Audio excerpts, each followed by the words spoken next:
The twin suns of Veltharion hung low in the sky, their orange glow casting long shadows across the marble courtyards of the Valjan citadel. Alien banners fluttered in the dry wind, bearing the black and silver crest of House Valjan, a crescent blade encircling a single eye.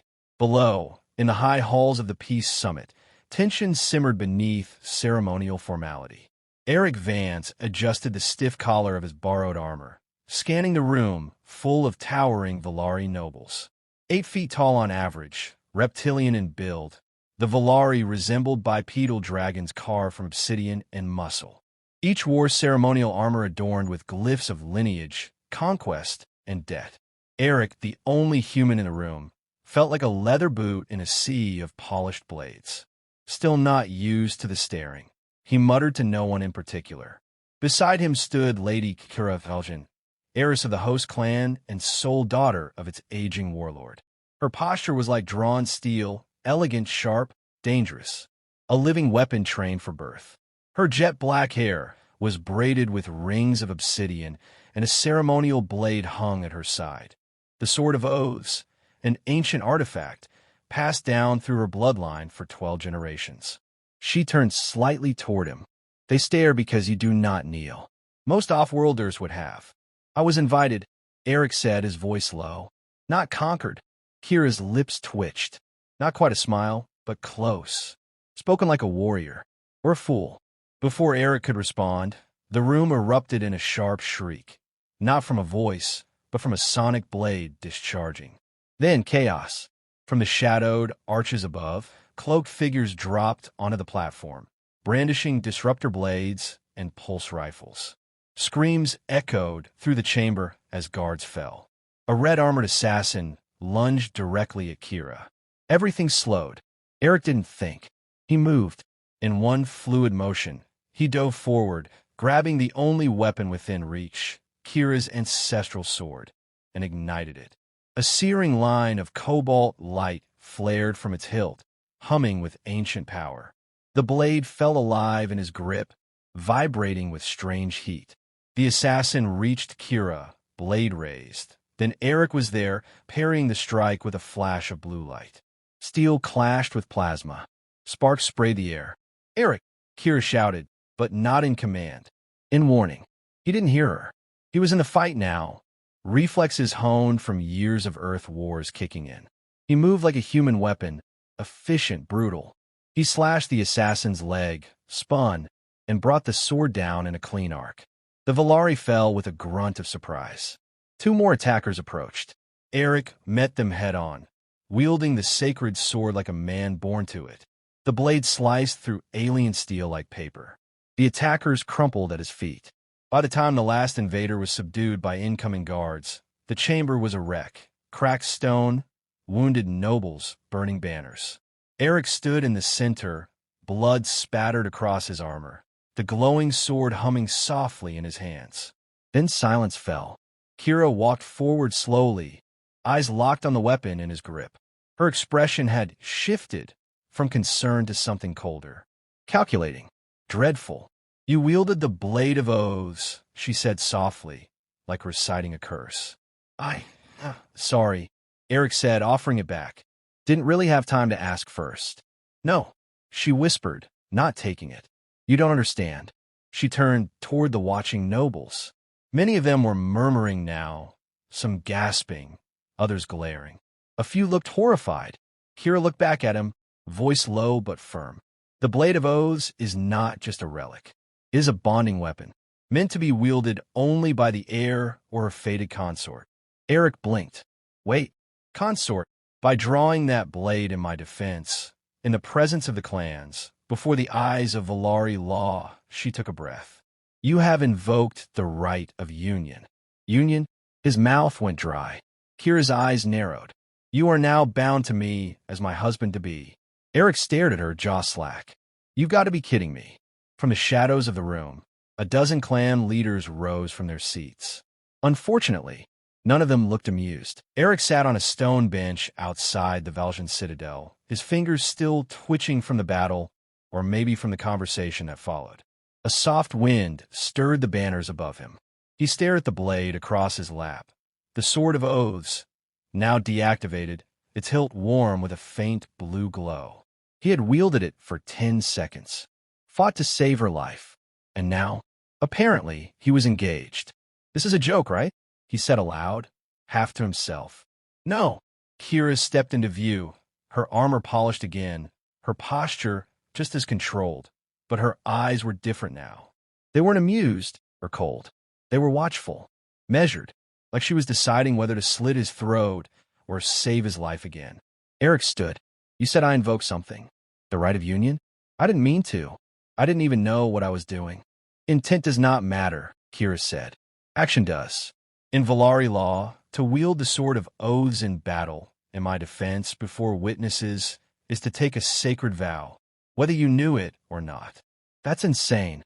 To you, perhaps. But to my people, it is honor incarnate." Her voice dropped lower. "To break that vow is to shame my clan. It would spark blood feuds. Wars." Erik turned away, running a hand through his hair. "So what? I saved your life, and now I'm locked into some alien marriage contract? Just like that." Kira folded her arms. "Would you prefer I died?" He turned back to her quickly. "No, of course not. But I didn't save you to marry you. I didn't even know this would happen." "I know," she said quietly. For the first time, she looked conflicted. "I could have ended the bond immediately," she continued. "There are provisions. If I rejected the pairing within an hour, the law could be overridden. You'd be punished but not married. Punished, symbolically. A ritual scar. Public shaming. Perhaps exile." Erik gave her a flat look. "Sounds fun. I didn't end the bond," Kira said. He blinked. "Why?" She looked him in the eye. "Because you didn't just fight with my sword. You fought with honor. You risked your life for mine. Not for power. Not for reward. That means something." Erik stared at her. The fierce warrior who'd barely acknowledged him before now stood still, uncertain, revealing something vulnerable beneath all that ceremonial steel. He sat back down. "So, what happens now?" "You meet the Council of Bonds," she said. "They will judge whether this union can stand. You'll face challenges, trials. Prove that you're not just a wild card who grabbed a sacred relic. You must earn the title you accidentally claimed." "What title?" "Valjean Khan, husband of the clan." Erik snorted. "They're really not going to like that a human's in this position." "No," Kira admitted. "They already hate that I'm heir. Many hoped I would fail. You complicate their plans." "Fantastic. And what about you? You okay with this?" Kira looked away, then back. "I trained my whole life to lead, to serve my clan. I never imagined I would be bonded to someone from a species that doesn't even recognize our customs. But I saw how you fought, how you moved. You didn't treat the blade like a trophy. You treated it like a promise." That silenced him. They stood in the silence for a moment, alien sky darkening to deep violet. Then Kira stepped forward. "I will not force this. But know this, Erik Vance of Terra, you saved my life. That debt will echo in every hall of my clan. Whether we walk this path together or not, you're already written into our story." Erik looked down at the sword again. It felt heavy, not in weight, in consequence. He sighed. "Well, I've had worse first dates." Kira almost smiled. From behind them, ceremonial drums began to sound. The council had convened. Time to face the music. The Hall of Trials loomed ahead like the open jaws of a stone beast, carved into the face of Mount Veshtar. It was a sacred place where alliances were tested and blood oaths made eternal. Within its cold, echoing walls, couples bound by Velari law either proved their unity or were torn apart by it.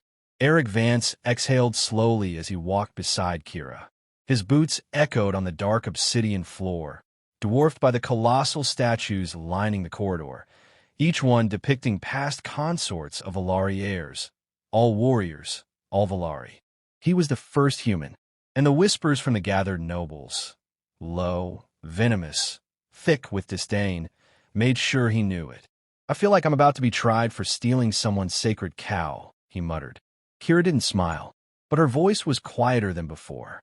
"You're not being tried. We are." They stopped before a massive archway.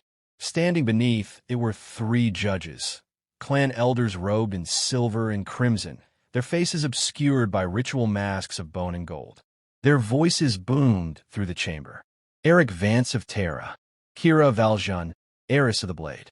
You stand at the edge of the bond trial. Do you submit to its rights? Kira bowed.